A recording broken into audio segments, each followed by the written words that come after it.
Nature has its own rhythm, its own pace, and its own peace.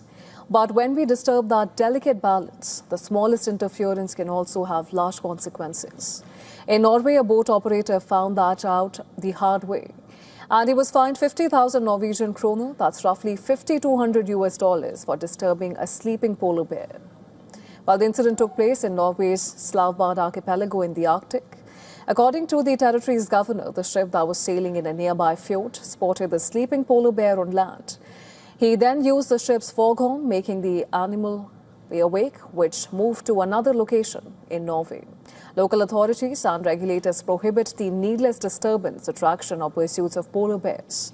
The species has been legally protective in Svalbard since 1972. Authorities have not released the offending person's name or nationality. However, this isn't the first instance where someone has been fined for disrupting animals in Svalbard.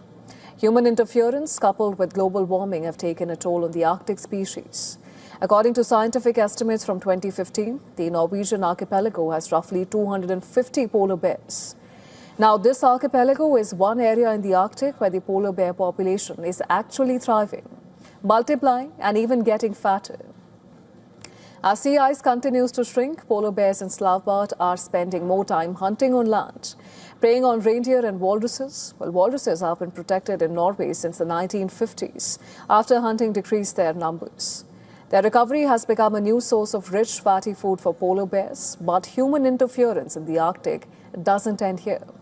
Beneath the surface, the noise from ships and naval vessels is creating another problem for whales. And it is through the engine noise from ships which can mask the low-frequency calls that whales use to find mates. Prolonged exposure can raise stress levels and disrupt social behavior.